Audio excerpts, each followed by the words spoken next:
Senior تجزیہ کار doctor حسن عسکری کے مطابق چین کے وزیر خارجہ نے گزشتہ دنوں پاکستان، بھارت اور افغانستان کا دورہ کیا اور دو طرفہ اور علاقائی مسائل پر اہم بات چیت ہوئی۔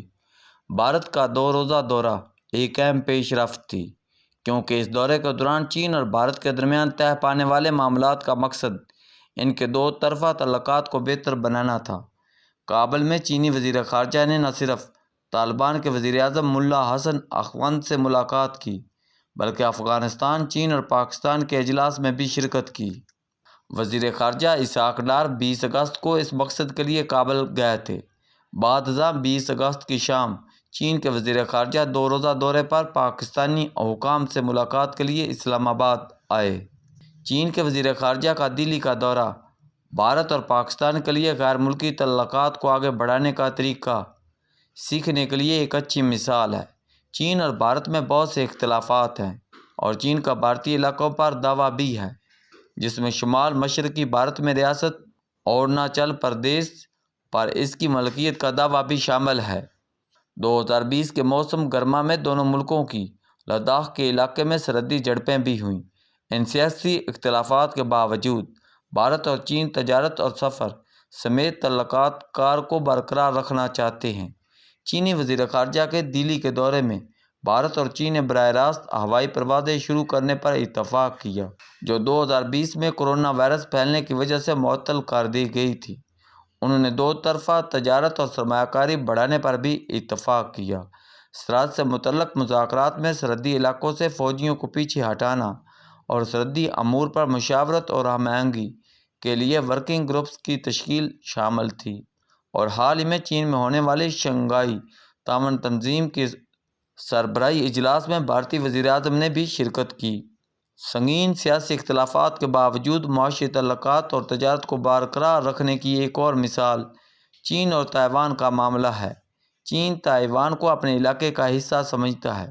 یہ تائیوان کو ایک علیحدہ علاقے کے طور پر دیکھتا ہے، اور پاکستان سمیت دنیا کے بیشتر اقوام تائیوان پر چین کے دعوے کو تسلیم کرتی ہیں۔ ان اختلافات کے باوجود چین اور تائیوان اقتصادی تعلقات اور تجارت کو برقرار رکھتے ہیں۔ دونوں علاقوں کے شہری کاروبار کے لیے ایک دوسرے کا دورہ کر سکتے ہیں۔ اگر ہم چین کے تعلقات کی ان دو مثالوں سے پاکستان اور بھارت کے درمیان موجودہ صورتحال کی طرف بڑھیں تو صورتحال اس کے بالکل برعکس ہے۔ بھارت اور پاکستان دونوں ہی پریشان کن تعلقات کی ایک طویل تاریخ رکھتے ہیں، اور انہوں نے عملی طور پر ایک دوسرے کے ساتھ تمام تعامل کو معطل کر رکھا ہے۔ ادویات کے خام مال کی محدود تجارت کے ساتھ ان کے درمیان کوئی براہ راست تجارت نہیں۔ فی الحال واگا زمینی راستے کے علاوہ دونوں ملکوں کے درمیان کوئی براہ راست سفری روابط موجود نہیں۔ ان کے سفارتی تعلقات کو ہائی کمشنرز کی سطح سے کم کر دیا گیا ہے۔ بھارت دو طرفہ سطح پر پاکستان کے ساتھ کوئی کھیل کھیلنے سے انکار کرتا ہے۔ ہمیں بھارت اور پاکستان کے تعلقات کا موازنہ تائیوان کے ساتھ چین کے تعلقات سے کرنے کی ضرورت ہے۔ کابل میں چین کے وزیر خارجہ اجلاس میں افغانستان اور پاکستان کے وزرائے خارجہ کے ساتھ شامل ہوئے تاکہ اپنے تعلقات کو مستحکم کرنے کے طریقوں اور ذرائع کو تلاش کیا جا سکے، نیز یہ کہ چین اور پاکستان اپنے معاشی اور سلامتی کے مسئلے سے نمٹنے میں کابل کی کس طرح مدد کر سکتے ہیں۔ تاہم بدلے میں چین اور پاکستان کو توقع تھی کہ افغان سرزمین کو وہ دہشت گرد گروہ استعمال نہیں کریں گے جو پاکستان میں اور چین کے صوبہ سنکیانگ میں امن و استحکام کے لیے خطرہ ہے۔ پاکستان نے کابل حکومت کی اس ناکامی پر شدید تحفظات کا اظہار کیا ہے کہ وہ کالعدم تحریک طالبان پاکستان کو افغانستان میں موجودہ اپنی پناہ گاہوں سے پاکستان کے اندر دہشت گردی کرنے سے روکنے میں ناکام رہی ہے۔ چین کو افغانستان میں مشرقی ترکستان اسلامی تحریک کی موجودگی پر تشویش ہے، جو چین کے شنکانگ مسلم علاقے میں تشدد میں ملوث ہے۔ کابل میں ان دو امور پر کوئی خاطر خواہ بات سامنے نہیں آئی، لیکن چین اور پاکستان افغان عبوری حکومت کو علاقائی استحکام کے امور میں مصروف رکھنا چاہتے ہیں۔ کابل حکومت کی سلامتی سے متعلق اپنی ذمہ داریوں کو پورا کرنے میں ناکامی کے باوجود چین افغانستان میں خان کنی کے کچھ منصوبوں کو جاری رکھنے کا ارادہ رکھتا ہے۔ اگرچہ پاکستان سے افغانوں کو نکالنے کا معاملہ کابل اجلاس میں نہیں اٹھایا گیا، لیکن کابل حکومت نے پاکستان کو پہلے سے اپنے اعتراضات سے آگاہ کیا تھا کہ افغانستان واپس آنے والے افغانیوں کو ایڈجسٹ کرنے کے لیے معاشی اور انتظامی وسائل کی کمی کا سامنا ہے۔ چین کے وزیر خارجہ نے اسلام آباد میں ملک کی اعلیٰ حکومتی اور عسکری قیادت سے ملاقات کی۔ چینی وزیر خارجہ نے اعلان کیا کہ چین اور پاکستان کا مشترکہ مستقبل اور بیجنگ علاقائی امن، ترقی اور استحکام کو فروغ دینے کے لیے پاکستان کے ساتھ مل کر کام کرنا جاری رکھے گا۔ اسلام آباد میں پاکستان میں اسٹریٹجک ڈائیلاگ کا چھٹا دور منعقد ہوا اور انہوں نے اپنی آئینی اسٹریٹجک شراکت داری کے عزم کا اعادہ کیا اور خطے اور دیگر دلچسپی کے امور پر تبادلہ خیال کیا اور باہمی تعاون کے ساتھ سلامتی اور استحکام کے ان تمام مسائل پر مل کر کام کرنے کا وعدہ کیا۔